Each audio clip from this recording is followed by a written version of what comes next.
Sean bienvenidos a esta presentación de mi ensayo Pastorado Femenino, 7 argumentos en contra. Mi nombre es Jason Medina y el día de hoy, como ven en la imagen, vamos a hablar de un tema bastante polémico.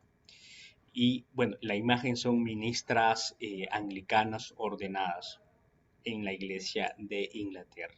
Mis objetivos para la presentación del día de hoy es mostrar, uno, el problema bíblico que el pastorado femenino posee y dos, presentar 7 argumentos puntuales en contra del pastorado femenino o el pastorado de la mujer. Hace poco, Christianity Today publicó que las Asambleas de Dios ordenó un número récord nunca antes visto de pastoras. Y esto causó mucha admiración, mucho asombro, mejor dicho, por parte de las iglesias y por parte de los cristianos, teniendo muchas reacciones de diferentes tipos, pero esto es cada vez más normal. Y vamos a presentar de manera inmediata por qué esto no es correcto, por qué esto no es bíblico. El primer argumento para, digamos, no ordenar pastoras en las iglesias es el orden de la creación. Pablo apela al orden de la creación para decir que la mujer no puede ejercer autoridad sobre el varón, no solamente en el contexto familiar, sino eclesial. Primera de Timoteo 2:13, porque Adán fue formado primero y después Eva.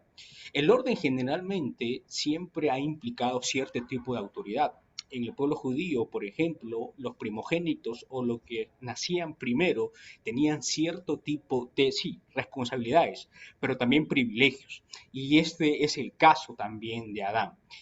Adán fue creado primero y después Eva. Por eso es que él posee la autoridad.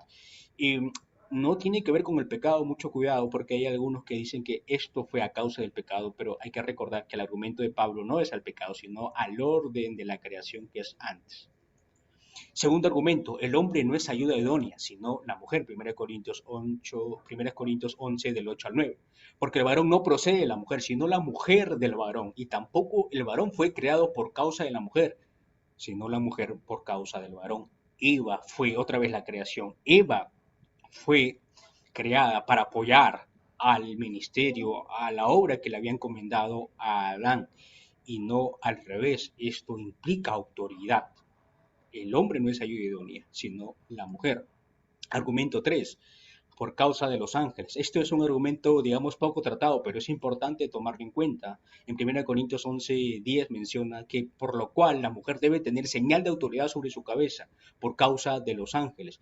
La mujer está bajo una autoridad y tiene que tener ciertos elementos de autoridad por causa de los ángeles, porque los ángeles eran guardianes que vigilaban la correcta ortodoxia y que vigilan en la iglesia la correcta ortodoxia, y para no ofenderlos debemos realizar lo que Dios nos estableció desde el orden de su creación, que el hombre es la autoridad. Argumento número 4. Eva fue engañada y no Adán. En 1 Timoteo 2:14 menciona que y Adán no fue engañado sino la mujer, siendo engañada completamente cayó en transgresión. Y es que a ambos pecaron, pero Adán pecó a sabiendas, con juicio, con conocimiento de causa. Sin embargo, Eva fue engañada totalmente. Eso es otro argumento de por qué la mujer no puede ejercer el dominio ni debe ejercer el dominio sobre el hombre.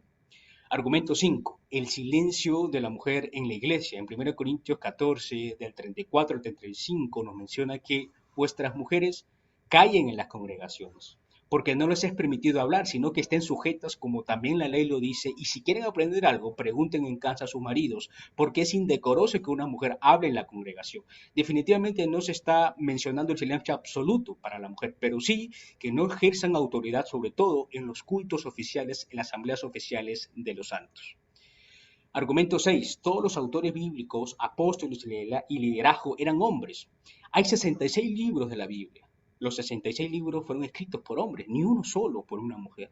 De los 12 apóstoles, los 12 fueron hombres, y cuando hubo una vacante, lo asumió también otro hombre, pudiendo haber sido asumido por María, por la madre de Jesús, ¿quién más o mejor que ella? Y esto no es a causa del nivel educativo, porque si fuera por un tema de nivel educativo, muchos de los apóstoles como Pedro, Andrés y pescadores no pudieron también cumplir ese requisito. Además, Pablo manda a ordenar a ancianos, a obispos hombres que sean marido de una sola mujer y no al revés. El argumento 7 es la historia y la tradición de la iglesia. En 1 Pedro 3, de 5 al 6, nos menciona esto, que en los tiempos antiguos las mujeres se sujetaban a sus maridos, así como Sara obedeció a Abraham llamándolo Señor. Y es que en la antigüedad esto era muy común y en la historia de la iglesia en general, en las denominaciones, esto se veía mucho, ha sido la práctica a lo largo de los siglos de la iglesia, como bien lo menciona Bonidel. Entonces, eso es importante tenerlo en cuenta. Ha habido excepciones en la denominación y sobre todo en la actualidad, pero a lo largo de la iglesia no se acostumbraba a ordenar ministras como Dios y la Biblia lo establecía. Entonces las conclusiones son esas dos, que no hay respaldos bíblicos para el pastorado femenino y hay 7 argumentos en contra que hemos podido ver a grandes rasgos. Y esta es mi bibliografía y espero que les haya podido entrar la curiosidad de poder seguir investigando este tema tan apasionante.